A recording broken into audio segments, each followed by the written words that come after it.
Hello, everyone. Due to some technical difficulties with how this was recorded, certain people will echo at odd times depending on how many people are talking at once. I've edited it out pretty thoroughly, but there are some areas that are still going to pop up, so just a heads up on that. Well, if you guys would like to go ahead and introduce yourselves, since we're finally getting going. Sure, we'll do it in fun, chatty order. Sure. Okay. Hi, my name is Mike Rugnetta. I am the DM of Fun City. Hi, I'm Nick Guercio. I play Lux. I'm Shannon Odell. I play Lash. I'm Jenn Vega. I play Viv. I'm Bijan Steven, and I play TK. I'm Taylor Moore, and I play all the bad boys. Yay! All of them? All of them bad I'm boys. really excited to talk to you guys. I'm sorry. I'm just like freaking out. Anyway, before I get into any of that, though, Taylor Moore, I understand that you recently got a union going recently. That's correct. The union I've started and helped organize was recently recognized by the NLRB. Whoop! Excellent. Wasn't that was that the clap. Kickstarter one, or Yes. did I do my research wrong? No, Excellent. that was a Kickstarter. Oh, yeah. it wasn't the Train Catchers Union. No, Terrible. not the train catchers. We'll get them one day. We'll get there. You got it takes time. Well, congrats, man. Like that's Thank you. huge. Thank you. But moving into the Fun City stuff, I think it's fairly safe to say that Fun City is very character driven. Would that be fair? I think that's fair. Yeah. Yeah. So with that sort of in mind, everybody besides Mike and Taylor, I guess, what is your sort of like player prep with that? We had played months of practice games, and I actually had a character that I really liked, and I made a foil to him, and that's how I came up with Viv. Yeah, we did do. Yeah, I guess mostly just practice games, and then I think we've been playing together for like a year at this point. Yeah, I just looked. Actually, it is the first test game that we did was I think this week last year. Wow. Yeah. So Well, I meant more. you mean like every Oh, recording session? do you mean like getting into character? Yeah, like a session by session basis. We do some we do it like improv style warm ups. We have a dinner where we talk about stuff that we're gonna do. And I don't know. I feel like I think we do a lot of talking about what are our characters' wants in a situation and what do we feel about things. I think that's like of any kind of character driven or like acting exercise is like knowing the background of your character, but also knowing what your character would want in any given situation and kind of like being fully in character in like any interaction we have, like knowing in your head, like, okay, my character's here. What would my character do to react to that? Just like always kind of top of mind. What's their want and how are they going to react to this situation so that they ultimately get their want? right. And I feel like it's like kind of an immersion property because when we're at the table and like looking at each other, it just kind of happens. Yeah. Nick is nodding. That's because I strongly disagree. No, I completely agree. I think that it's also very helpful for me to sort of listen to the previous episode and things because we are also, it's a little bit complicated because we're also it depends. Over the last few months, we've either been a couple episodes ahead all the way up to like, 6 episodes ahead, maybe in November or something like that. So really knowing where your character Yeah, is. we're much helps a lot, closer obviously. now. We're only like 2 games behind at this point of release. So you guys are roughly playing in the same situation that that people are hearing episodes in. Yeah, which is new. I think you guys also, to Bijan's point, like you guys do a really good job of your characters have expectations of the other characters, which is very rare. Like, I don't think I've ever played in a game where characters expected things of other characters and, like, wanted them to do good or, like, wanted them to be happy or, got disappointed in them or whatever. Like, you guys do a really good job of bringing those things out in one another. So I think, like, yeah, the emergent property of it feels really right to me, and I see you guys doing a lot of that stuff. That's really cool. Yeah, the character expectation thing. I've not actually heard of that before from most people. Most of the games I run are well, what few I've actually recorded are clusterfucks. I think that, to put it as politely as possible. I mean, I think that is probably the most common, and even for most people, the sought-after experience of the tabletop role-playing game. Mike, and I guess to some extent Taylor, how do you guys kind of prep for the game with the idea that like it's more character driven than like narratively driven? So Taylor and I had, when we started the show, we had like a lot of very long meetings where we talked about the aspects of the world that we wanted the players to uncover. And that involved, I guess, like building the environment or like building the ecosystem that we knew everybody was going to act within. And then starting with Jast and then going on to Yuri and Vern, like we just kind of sat down and talked about just what would be interesting. I mean, they're not bad guys. Interesting characters. Oh, they're so bad. Are you kidding me? You know what I mean. A cop, child killing, a demon, mob boss, Yeah. and a demon worshipping Sure. gun runner. these are Mike's. That's who Mike's palling around with. Listen, I'm just they're complicated people. Who knows what their childhoods were like? Who knows how they would react to being called bad men? Vern is complicated. The other two are The not other two are not complicated. complicated. It's true. Clever but not complicated. Yeah, I mean, having it be character focused versus narrative, or not. I don't want to say it's versus It's not, narrative, yeah. but like we're definitely not an author sitting down writing a story, and I think what's great at like one thing that I've learned and one thing I believe about actual play shows, narrative play shows, is that the skill set you most want is improv, and a lot of the same tools there are useful here. And when we write story, we don't talk about, well, here's this character, here's what they're going to do. Mm-mm. We say, here's this character and here's what they want, and here are the resources at their disposal to get what they want. So no matter what, it's almost like having a procedurally generated world. No matter what happens, we can calculate what the next step is because we know what the desires and abilities of the agents in the world are. Yeah. We have Yuri's, desires mapped out, and so that helps us make decisions, or helps Taylor make decisions as Yuri. It's kind of a sandbox approach. Yeah, I mean, there are definitely situations where we have expectations of where the characters and the players will be headed, but yeah, we try really hard to not force anybody in that direction, and to mostly just know what everybody in the world is after, and then react to the decisions being made at the table.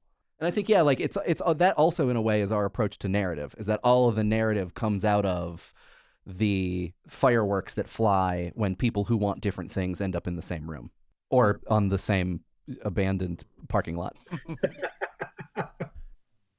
So let's go ahead and move on to episode 8 then. So specifically, I want to talk a little bit about Solix and his. I don't want to call it a PTSD moment because you haven't explicitly called it that, but it feels like it's a PTSD moment. If that's fair to say.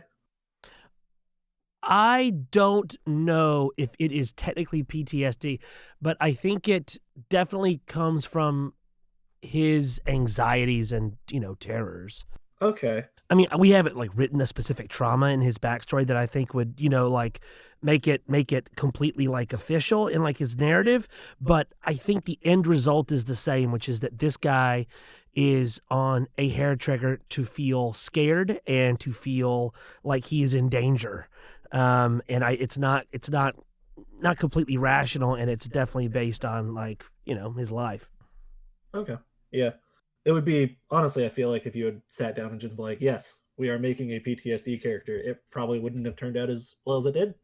Well, yeah, I mean, probably, the thing with Vern is it was interesting to us to have a character who he's enormous, right? He's a minotaur. He's huge. No, he's not a minotaur. He's a troll. He's a troll. He's a huge troll. I mean, this guy, he looks like he could just, crush you with a single hand. Maybe he can. But, his job and his strength is in interpersonal relationships and, the soft skills of, managing consensus and team building and negotiating between different players and agents, which, that goes against his, physical manifestation as this giant sort of brute. So if you want to play that archetype, if you want to play that dynamic intelligently and honestly, you have to be frank about that. This guy is as scared of violence and as potentially harmed by it as I would be. I think he has to have some fears. Okay. So sort of moving from there, what as players, like, did you guys have any specific reaction to this massive character just kind of like shutting down for a moment, or? I kind of didn't know what was going on because, we're still in the middle of trying to scan him. So the moment just switched very quickly for us. And I didn't really understand what was happening until the two riot guards came in and took him by the arms. Yeah, I think same thing that you said. I think are there not seeing but imagining this big character kind of cowering. I think in my mind I was like, oh, maybe there's something bigger going on than just the riots. I think for myself at the table, I was like, oh, maybe there's something major. I mean, obviously the riots were pretty. I mean, we saw what happened there. But I thought oh no, there's a bigger thing going on here. Yeah, no, it did shift very quickly, and I think it was. I mean, it was interesting how it changed the situation that we were in, like the psychic. I mean, and also like the space around the table. I think people were. It was it became very tense very quickly. I think, if I'm recalling correctly. But it's interesting how those things, like those personality, like the things that happen, like that in can change the feeling of a game really fast. Like I wasn't exactly expecting to kind of feel sorry for Vern, because I mean I feel like the whole time we didn't trust him at all. Like we were sort of suspecting him of tricking us, and that wasn't the case. It turns out he's got. You don't know that. Right. No metagaming. All right, that feels like a good place to stop. No, I'll tell you, his reaction in that moment was completely sincere from his. That wasn't a trick. I didn't mean to imply that. But and I'll say this too. We on the show often think and talk about, and this I think the example that you're bringing up is very indicative of this, the way we approach it. That we do not want to make a piece of entertainment that is mindlessly positioned toward violence. Yeah. So the reason you don't see our characters have a lot of guns, and that there just aren't a lot of guns really in the world, that kind of comes from the same place. Like Vern looks like a giant bruiser, right? He works for an organization that deals very much in violence, but he responds to violence and the threat of violence like a normal, reasonable person in the real world would, by having a completely reasonable fear of the horrible thing that is going on around him.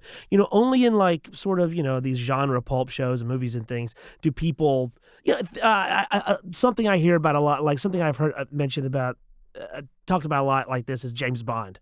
Like if that was a real person, he would be racked by anxiety and fear and guilt. Like you can't exist in these genre pulp worlds as a real thinking, feeling person without reacting that way sometimes. And I think that we, as Mike and I, as people kind of planning the show, we planned it out beforehand. Like Vernon's going to act emotionally honest to the situation. And that even though he looks like a tank, he is not often fired at and threatened, and that this is sincerely scary, and that he should act honestly in the moment. And I think some of it also comes from, I imagine that he, in his line of work, he knows exactly what kinds of terrible things happen to people, and I think has taken on a lot of that baggage, or just he just knows about the really bad parts of the world, and I think he just in maybe a very small part of him is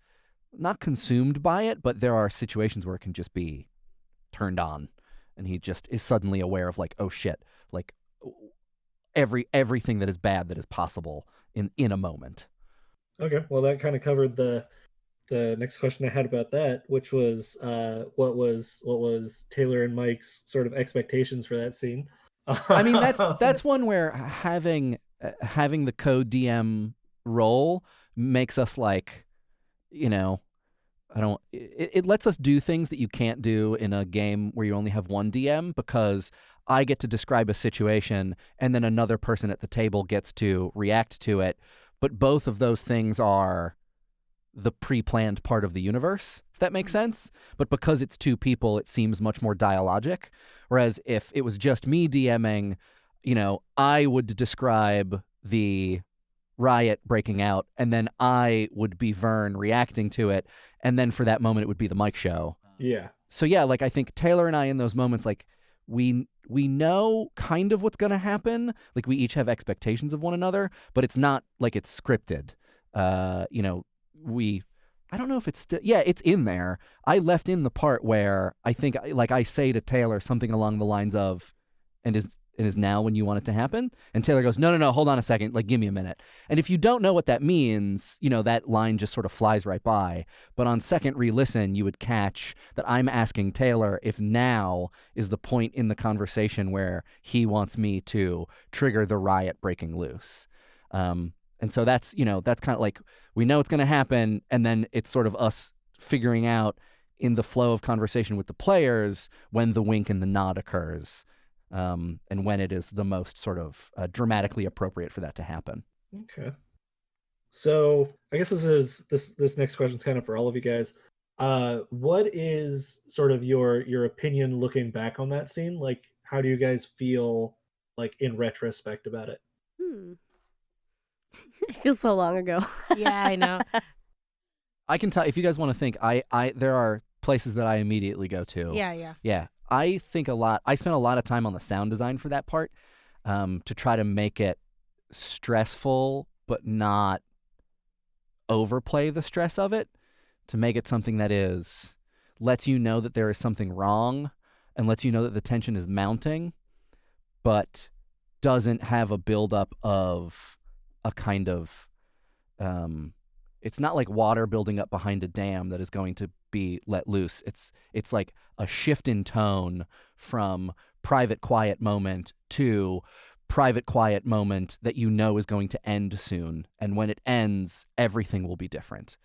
And so there are just these, like, when I think about that scene now, I think about these little alarm sounds that I made to go with it, and how they're just like, I really wanted something that was just like a reminder, a little slight reminder that just says, hey, something's not right. Hey, something's not right. Hey, something's not right. And they get closer and closer together as the scene continues. But they're not like, hey, it's bad. Hey, it's bad. Because then that doesn't give Vern and the team time to worry, right? Like, if it's overbearing, there's no emotional space for anyone to act. You don't get to hear the space while they're making decisions. That is the thing that sticks to me, but that's because I I listened to it probably a dozen more times than you guys did. I have a distinct memory of, and maybe this is part of that, is I remember thinking, like, okay, I kept on getting confused about where doors were and like how it would be possible to escape. Like when we were in that hallway and then when we were back out of the hallway, I kept on being like, okay, where's the back way? And I feel like that was one, because I have issues with spatial awareness, and like just like my spatial memory is bad. Well, and also you're picturing just a thing that doesn't exist. You're yeah. pulling ephemera from the air. But I feel like a few of us at the table are like really good at like knowing the space when it's laid out, and I'm not one of them. But I think it kind of like lends to like the kind of energy that was building at the table of like it was kind of getting more and more dire, and like that tension building where it's just like in my mind I was like, how do we get out of here? There's no escape. And like, is there a window? Is there a, like, I think at one point we talked about like going through like a ceiling shaft, maybe. Did we discuss that? I don't know. I think you discussed it. I don't think it made its way into the cut. Right. Yeah. But like, just a lot of talk of like, where do we go? Yeah, that specifically felt like, because at that very point, we had gotten everything we needed there. All we needed to be was outside in the car. Like, yeah. And it felt like in like a Final Fantasy 7 or 8 or one of those types of games where you're kind of, you're less of a person and more of like an icon of a person that's trying to run through an area without triggering an event. And it just felt like one of those, without triggering a battle. And it felt like one of those kind of high battle frequency areas where you're like, I'm going to try to move 4 feet, but then I'm going to get 9 people trying to attack me. So, we all we wanted to be was out. You were going through the tall grass at Pallet Town. Yeah, exactly. Exactly. I like to think we're farther than Pallet Town, but I don't actually know if that's true. I mean, we were still confused, the jig was up, but also not really. We were still thinking about, do we want to finish this mission? Well, and also at that point, Vern is, and and I wonder narratively whether or not Taylor and I played this out for too long, but like Vern was your way forward there too.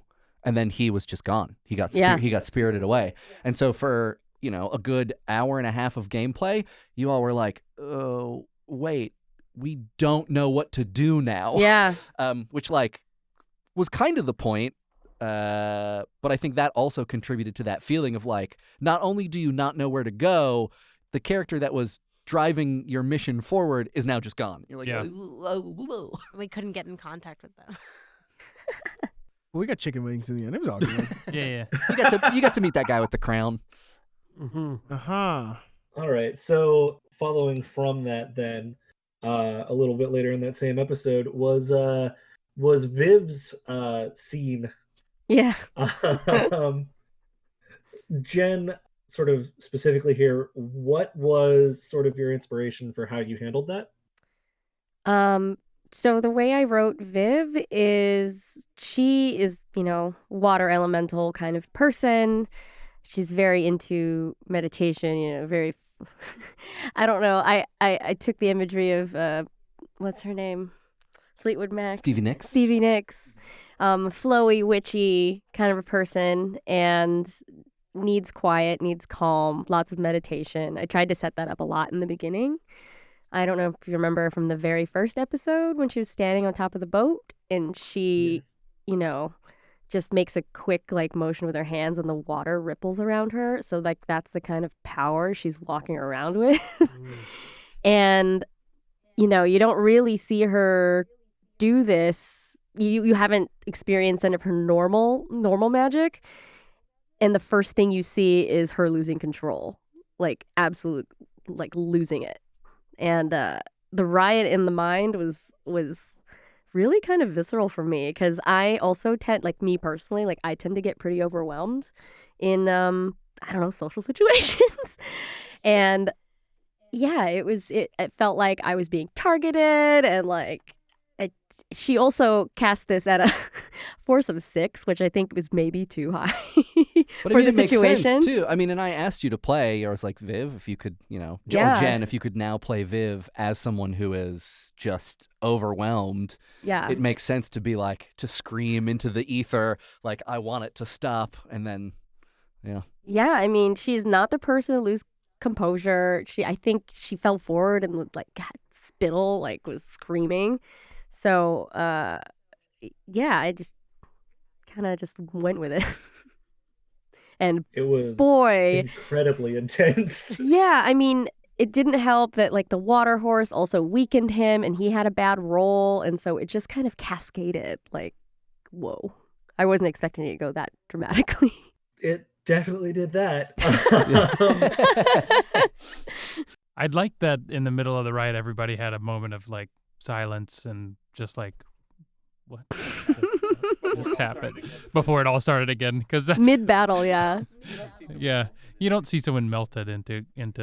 What do we say in the meat grinder? One of the teens is escaping. You're like, is someone barbecuing? Oh, that was so gross. Yeah, big rip. Oh man. So, I think either you've mentioned this in past fun chatties or when I've tweeted at you every now and then, you might have touched on this, but individual personal reactions. How did you guys sort of, I guess, viscerally respond to that? Because it didn't seem like something that anybody expected. I mean, what you heard was what happened. Yeah, I don't think it's very polished. It's not very edited. That no, moment, it's not. is Yeah, it? that part is just how everyone reacted. Yeah. Ooh. Yeah, I think Viv is the worst person to put a riot in her mind. Not only because she's the one who wants it least, but she's also the one who can do the most damage to you if she wanted to. So it was just the wrong choice. It's also the slow developing realization in the show also is that that sort of thing has consequences. Like now when you guys take meetings, people are like, and don't melt anybody. Every session that we have, someone mentions it. Like, we're not going to melt anybody. Oh, you could just melt them. It's either one or the other. It's do it or don't do it. Well, now that we know it's possible, it's hard to not address it. What we're saying is that melting is your landslide. Yeah. Oh, man. Actually, it was Karen's. Okay. Yeah, I mean, my reaction is always like, in those kinds of moments, my reaction is always to figure out how best to capitalize upon the story that the dice seem to want to tell. And yeah, as Jenn said, the dice rolls just all kind of cascaded into one another. And it's very strongly suggested a very grisly end for Karen. And in a coming episode, you will learn that there's kind of like a reason, there's a little bit of a reason or a justification for how violently he died. But yeah. Oh yeah, that's I never connected to that. Thank you. That's coming up soon, isn't it? Yeah. Well, that's exciting. So you're gonna have to stay tuned. But yeah, no, I think that was one of the first moments I was genuinely surprised by like what happened in a recording session, just because it was like a big fight and there were guns and it was kind of scary, and then a guy just got turned into like ice cream that was left in a car for too long. Oh no! And I think, and it was like, oh wait, this problem is like the magnitude of the problem has changed very dramatically, very quickly. Mm-hmm. Yeah, I didn't give a shit about him getting melted. I ate that shit for breakfast. Like, I'll watch the most disgusting shit you can imagine. But as a producer, I was like, oh man, now we got to get him in trouble a whole bunch. Please delete the footage. Please delete the footage. Please. Now we're just going to leave. We're going to be cleaning up the narrative consequences of the decision for the rest of the show. Thank you for reminding me to delete the footage. Well, next time we'll get him. Yeah. But I'm glad they did. Like, that's another thing that's great, that like anyone who says this show is on rails is insane, because that was a great play on Jenn's part. Of acting that way, and it's going to have repercussions for as long as the team is working in the city. Yeah. And I think one of the things that I like is a weird word. Just use it. Yeah, like it makes you horny. Yeah, turns me on. Turned. It gets you turned. Horned, please. I think it's great that we have a crew of career criminals who are funny. They hang out together. They crack jokes. But then when they melt a cop, things get serious, and the tone of the show changes. That we can crack jokes with and about Vern, but then when a riot breaks out and gunfire starts and he gets nervous, they pack it all in and then start problem solving. And same with, we can kind of joke and have fun in a way around needing to solve the problem of escaping a police expo riot. But then when someone is kind of overcome with emotion and, does what they feel they have to in that moment, and the consequences are fatal for someone who's in the room, again, it's, those things are given in some sense a kind of distance or deference. It's not that they're treated seriously, because we still make jokes about Karen turning into melted ice cream, but the tone does shift, and I think that to me in the moment was also one of the considerations. Is like, ooh, okay, like this is a story beat, and we have to make sure that we don't just fly right over it. We have to treat this like a story beat. And I think, to all of your credit, like, I think you guys are very good at living in those moments and giving them the commentary that they need so that they do not become crushingly serious, but then also treating them with respect and giving them time and space. My favorite reaction was Shannon Lash going, he hurt our Viv. He made her cry. Yeah. So I do want to jump to the TK rage mode bit. Bijan, what was sort of your personal inspiration for how that sort of played out? Yeah, I mean, I talked a little bit about it on Fun Chatty, but I think basically for me the moment was it felt like I sort of understood the character better, because I think, again, one thing about playing any role playing game is that you create a character, but you don't actually get to know the character really until you've been with them for a while and in their head for a while. Because it's important, I think, to sort of figure out what your character wants, and I think that's, I mean, as you've identified, that's sort of like the building block. Those are the building blocks of the show. So that was, I think, the inspiration was basically, I was like, okay, well, this is a person who doesn't necessarily process trauma very well, and seeing something that triggers a memory in him that like really sets him off is something is going to have like real consequences for his psyche. And the game, has literally a thing called Berserker's Rage. It's like it's in the rule book. And it was, so it was a combination of trying to figure out what I thought TK might do, and also trying to find a solution that felt right. So for kind of everyone else, obviously it's pretty apparent in the episode that everybody kind of had a little bit of a visceral reaction to this as well. But how did the past experience with the bit with Viv, with is it Gideon? Gabriel. Yeah, Gabe. Yeah. The scene where your characters see Gabe like murdered Oh, yeah. the really grisly ball pit scene. How did your sort of past experience with that sort of play or affect how you responded to the blood rage thing? Goodness, sorry, 1 second. Everybody's thinking. I'll say this. I could tell what was happening the second it started. I was like, oh, he's gonna, like, this is flipping him.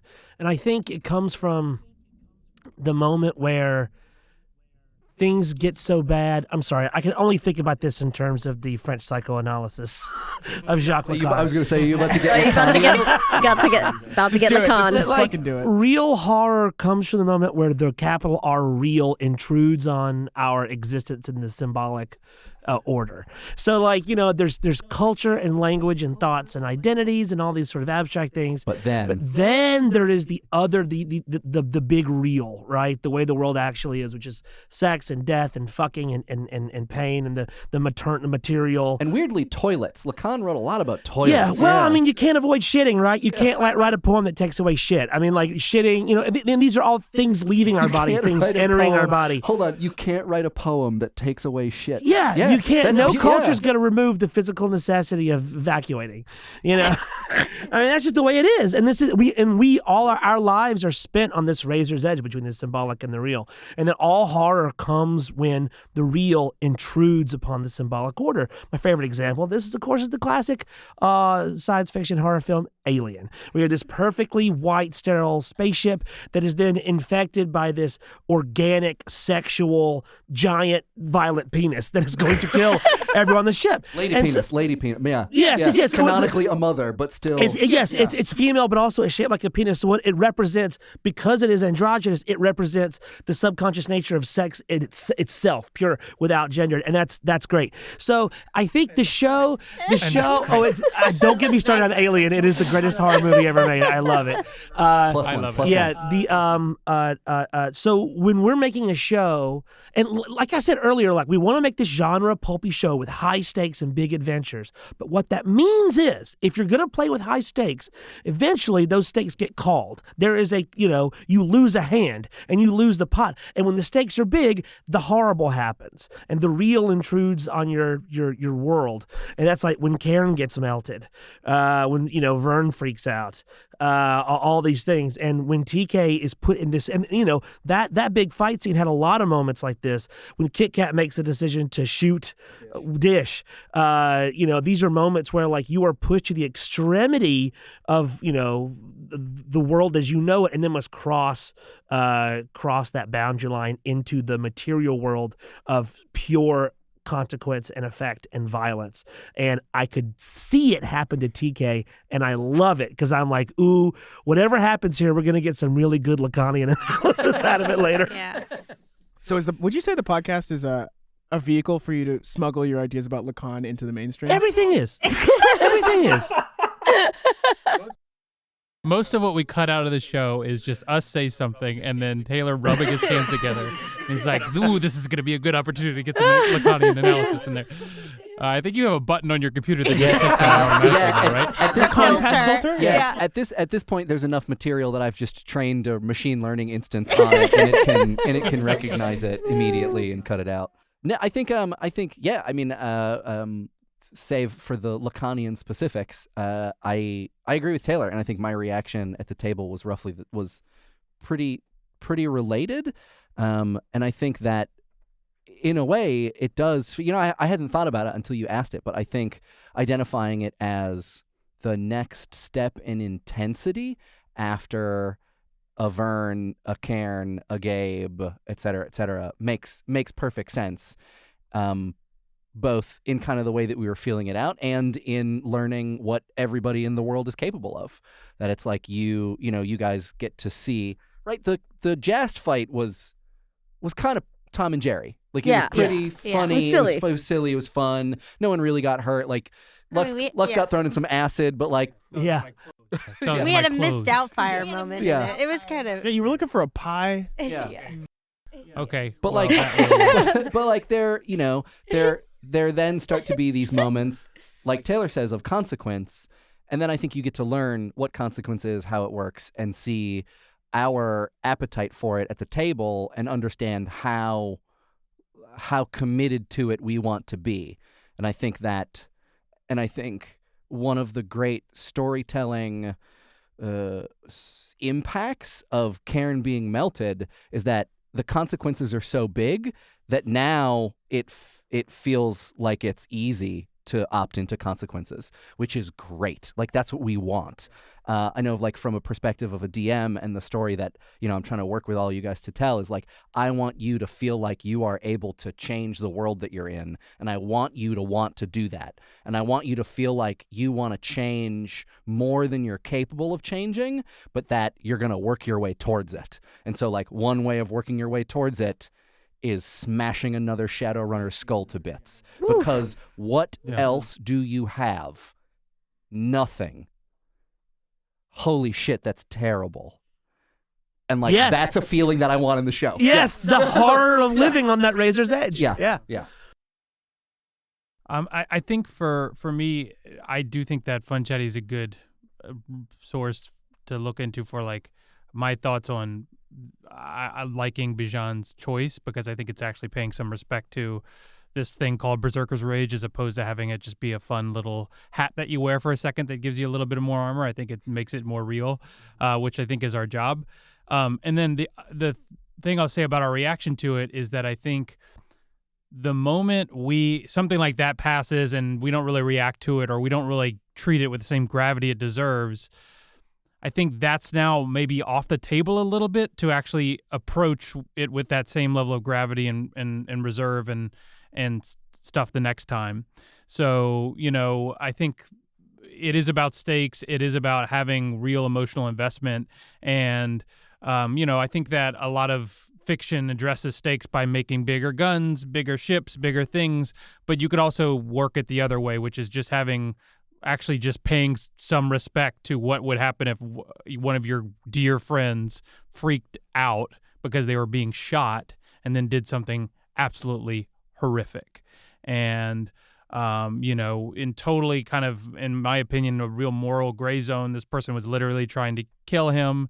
Then he brutalizes this person's face, it's where it's like, oh, that's not healthy.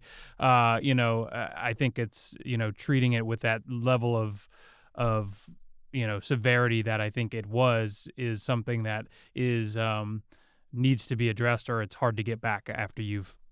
It's like both us at the table and y'all as characters trying to retain some human perspective on what's happening. Yeah. Mm-hmm. Yeah. Great way to say it, Mike. Well, we've kind of touched on where I've been going with this. And that's that. Especially as of a little bit with the Salek scene, but very specifically with the Viv scene, that was very much a tonal shift. I feel like in the podcast, in the story, because like you said earlier, the stuff with Jast early on was very kind of like Looney Tunes, Tom and Jerry, that kind of thing. But since the stuff with Viv, which I granted there hasn't been a lot, all things considered, but since that scene, everything has had a different sort of dynamic to it. Um, and we've kind of talked about this, about whether or not this is kind of deliberate. You guys have kind of implied that it wasn't deliberate, but it's something you're kind of like leaning into at this point. I don't want to say leaning into because that sounds like you're hunting down specific instances of it, um, but it's definitely something you're not shying away from, I guess. Yeah, if that makes sense. And I will say that at least in my planning and like the way Taylor and I are putting things together in the story, that there was a purposeful shift in complexity, like story complexity, and therefore moral complexity from Jast to Vern, and that like once they took the job, or once you weren't like, well, fuck you, Vern, we're gonna just scan your body and give it to the mean lady, like whatever, blah, blah, blah, blah, blah. That was the point at which Taylor and I were like, all right, here we go. That like things then purposefully at that point, we are designing them to be more complicated and harder. So I think like while we did not plan for something like Cairn, we certainly did not plan for, I mean, we didn't plan for anything in the B team fight. We just knew a fight was going to happen. We are, I think, at least in comparison to the Jast mission, to the Jast run, trying to do something that does feel different. So it's actually very nice to hear that it does feel that way. Yeah, I think any DM would love to hear you say that. That's, Yeah. I mean, like I'm sure you know this, and all DMs know this. Like that's kind of what you're shooting for. That's great. So sort of individually, because we've also touched on this a little bit while we've been talking about it, but how do all of you, like as like cast members of this, a little bit less Mike and Taylor, because you guys have just kind of talked about this, but how do the rest of you sort of feel about this tonal shift that's kind of happened? I like it. I don't know. I think it's fun. It makes it harder to play. It makes it more complex. It feels like our decisions have more weight to them, at least in game terms. And I think, at least for me, it's like I'm thinking more carefully, like when I'm playing TK, about what the team needs, what we should be doing, and how to best sort of achieve that. But also like, knowing that there are consequences to it, like helps me remember that. Yeah, it feels like it helps me remember that there are stakes to the game, and like anything that I do that's sort of out of pocket, that will come back and sort of impact everybody else at the table. Yeah, now Viv is being tracked basically by the police. I mean, you don't know. She gave a fingerprint. Tracked by the police. Or- You're working with the Oh, you're policeman's working union. with. I know, but it's just. Which means they're tracking us. Vern specifically said the footage will not cause you any trouble. The good guys protect the good guys. Yeah, but now she, now she feels like she has to use her other skills. Because it seems like she just exhausted that one spell. Other skills are kite surfing, you'll see the other skills. celestial navigation. Waterfowl identification Yes. for the wrong reasons. Sand art. Yeah, I mean, I also like it too. I like the tone and the shift of the game because I think we've always talked about it that a lot of the like beauty of Shadowrun is that it's like it's in obviously a world that we don't live in, but kind of the world that we live in, and so it feels very close to home, and for that reason, then a lot of the violence feels very real. A lot of the, a lot of the like issues and problems with the world feel very real, and so creating characters and situations and having a tone in the game that like things have consequences like makes sense, and it makes me think about the world that Lash is living in, but the world that I'm living into as well. And like, it just creates richer characters and richer stories.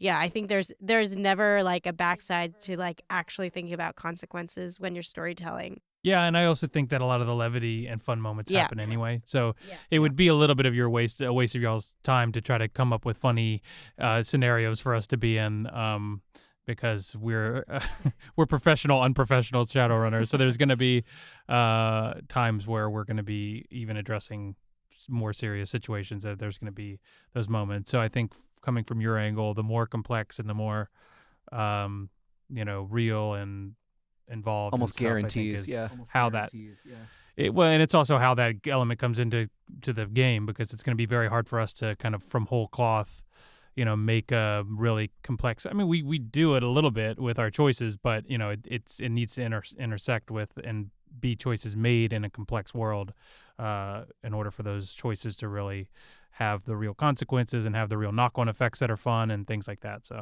I think it's also kind of just makes sense.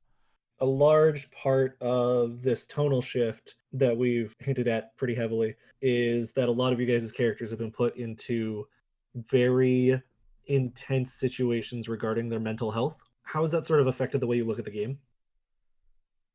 Whoa. Lux has some stuff coming that I'm not going to talk about, so I'll just say stay tuned, and we'll hear more about that on my side later, probably. Yeah, I think it's interesting playing Lash, because Lash is like, I think not like me in a lot of regards. Like she's in a lot of ways very carefree and like doesn't really think about consequences too much, obviously. Her like main driving thing is that like she wants to have fun and she loves her friends and she trusts her gut. So yeah, I think it's interesting. It's kind of been a little bit of a challenge for me sometimes when Lash is in serious situations of like how she's going to handle it and what's her breaking point. Because I don't think we've reached Lash's breaking point, and it's something for me to consider of like whether we ever do and what that looks like. I think one of my favorite Lash details is when Gabe tells the story about Yuri. Yeah. And Lash is like, I don't like it. I'm gonna ask him about it. Yeah. Huge Lash moment. That's a real mood. That's like a real like, yeah, I get it. Right. Yeah. Yeah. Yeah. Like, that's gonna bug me. I'm gonna talk about it. Right. Yeah. Yeah. So healthy.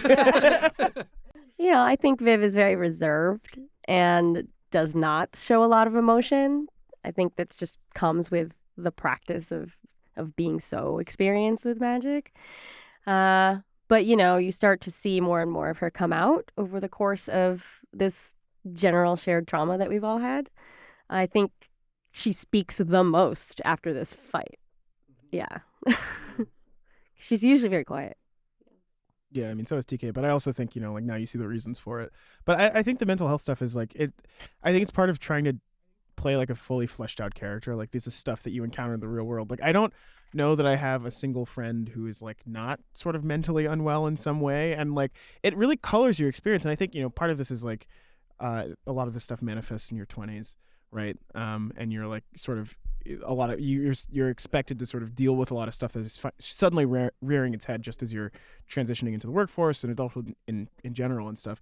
But it does feel like it's something that's important to represent in like at least the fiction that we're making together, because that's another part of the world that does feel real and should be represented. I think it's also we want you guys to inhabit a fictional but not uncomplicated landscape, and what more complicated alien landscape is there than the human body? First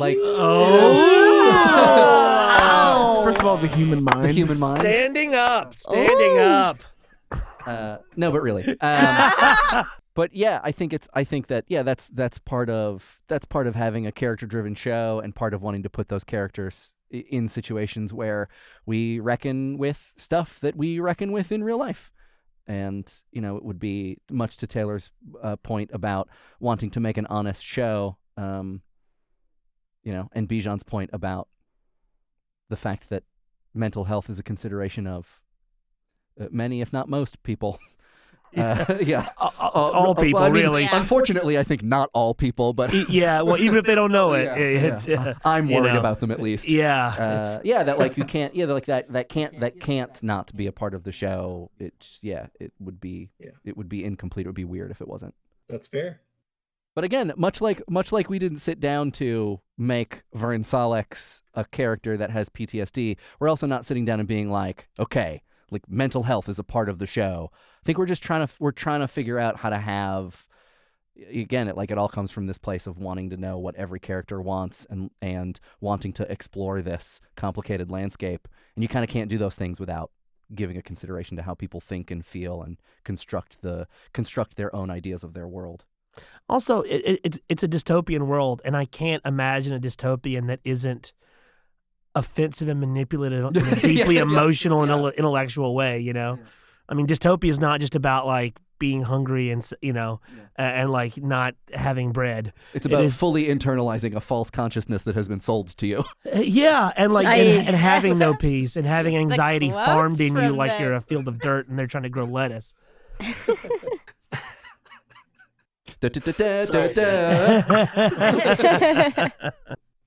Okay, so Mike, you have made it very clear during the course of the episodes that you have very strong emphasis on player consent and making sure that everybody is in the right headspace and sort of like a headspace where they're okay with what's happening. How's that kind of helped you or improved how everybody looks at the game, especially given consideration for the tonal shift? I mean, I don't want to speak for everyone, but I can say that from my perspective as a DM, and when we get into the difficult situations, I know explicitly what everybody's no-go zones are, and so I know what their no-go zones aren't.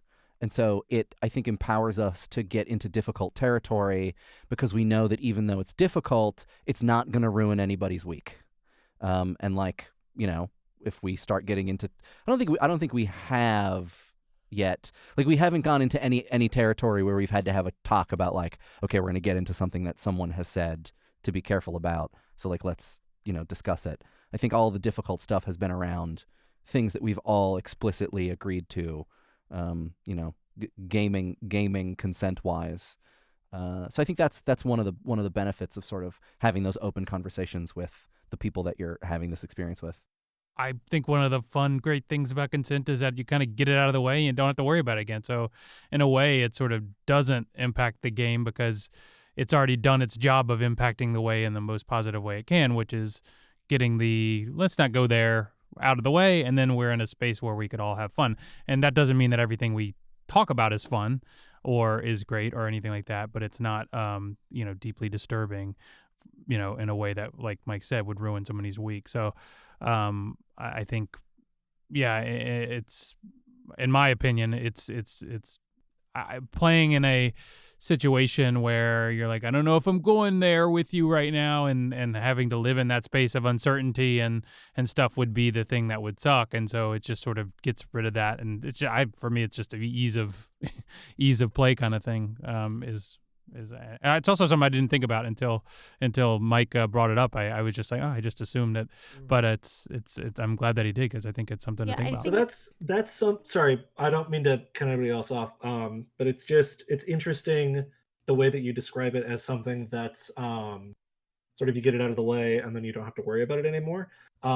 Because one of the biggest issues that I have personally encountered, or that I've run into while doing reading on stuff like this, is when something happens that's kind of unexpected, like when you hit a sort of like no-go zone that you didn't know you had.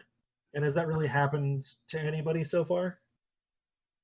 No, No. that hasn't happened to me, at least. Yeah, me either. I think it's complicated, and I think it's about partly. I think Mike and Taylor and everyone we've created like a table that feels very. I feel like I could say like, let's stop at any moment. And Mike does a lot of check-ins of, is everyone okay? Yeah, I mean, it's such an intangible thing to do, is like the idea of creating a safe space. and like where people feel like really feeling like it's fine if I say we don't go here and that the game will be fine and that's totally okay. I mean, yeah, I don't know the real ways you can do things. Like obviously the consent form was great and you just keep on hammering like every, before every run, like, okay, just let me know if we're going into no-go zones. It's kind of intangible and creating that, but yeah, those are the little things that you can do to create that space. But I think it also depends on the table and the personalities at the table. Yeah. Real quick, I think I think there's implications of what I said that I don't agree with. Which is like, consent is something that happens once at the beginning of a date. It happens once at the beginning of a date, and then everything is fair game. Sorry, we're out of time, Nick. It's not how I feel about consent. I definitely agree with Shannon's point better, which is creating more of an environment where people feel like they can speak is actually more important, which is actually really... That's what I meant. I didn't say it like that. I was wrong. I took what Nick said to mean that we worked hard at the beginning to build trust at the table, and that it is now a sort of natural thing that you do not second guess. That like we trust one another, that we're not going to get into territory where you're really going to hurt someone, or that you're going to say something shitty that's in someone's no-go zone, just like, to be edgy or whatever. Like we all now know that we've been doing this with one another for over a year, that like we're not those kind of people. And alternatively, but additionally, if someone were to be like, oh, you know what? I know I didn't write this down, but like we're starting to get into stuff that I'm realizing really makes me uncomfortable. Neither Taylor nor I nor anyone else at the table would be like, what do you mean? Right, exactly. Fucking snowflake. No. Or even that I feel like it's very open. I mean, because it is a specific thing that we're recording this to go out to people where it's like, I always feel comfortable, not that I've necessarily done this, but been like, I don't really like what I say there, or like, I don't like I feel like it could be something that we discuss as a table, like, okay, maybe that doesn't need to happen, or like, maybe we can re-record that thing. I think which also lessens the stakes of you feeling in the moment like you can't say something, which I feel like I can say something because like everything is movable. It's okay. We're playing a game. That's one of the reasons that I give you guys narrative cuts too, is that you get to hear everything at every stage, because if there's any point where you're like, oh, I don't like the way I did that. You should be able to redo it, and you should feel in the moment like I'm not trying to catch you in something. Right. Yeah. I don't feel like anyone at this table is trying to catch me in something. Mm-mm. Though I do feel like Taylor is trying to kill my character. I am. I am. I have been considering introducing an X card into our game too, which is sort of like literally just a card with the letter X drawn on it, where if we get into any territory that makes anyone uncomfortable, all they have to do is touch or hold up the card, and we just immediately move on with no questions asked. We haven't done it yet, but we're also still getting back into the swing of production, and I would like to add it soon, but we haven't talked about that. We could just say the salt lamp is an X Is card. the X card? Because there's no other reason to touch it. So if I like to touching touch it. I like She to does touch it. And then She does constantly that we're just time. moving on from whatever Lash is doing because Shannon's just caressing the lamp. Yeah. How could you not touch this thing? Sometimes we lick it. We've now gone completely off the rails, Matt. I'm sorry. No, you're totally fine. We've actually hit sort of the end of where I have stuff prepared. Thank you so much for the interview. I really enjoyed it. Yeah, thank you. Yeah, this was fun. Appreciate Yeah, the thanks. questions. Hey everyone, thanks a lot for listening, and thanks a lot to the cast of Fun City for agreeing to be interviewed. I had a lot of fun doing this one, and they were a wonderful group of people to chat with. If you enjoyed this, please head over to my Patreon at patreon.com/bardsgambit to check out my other work as well. Donations from patrons are basically the only way I manage to keep things running, so it would be a huge help if you donated. Thanks.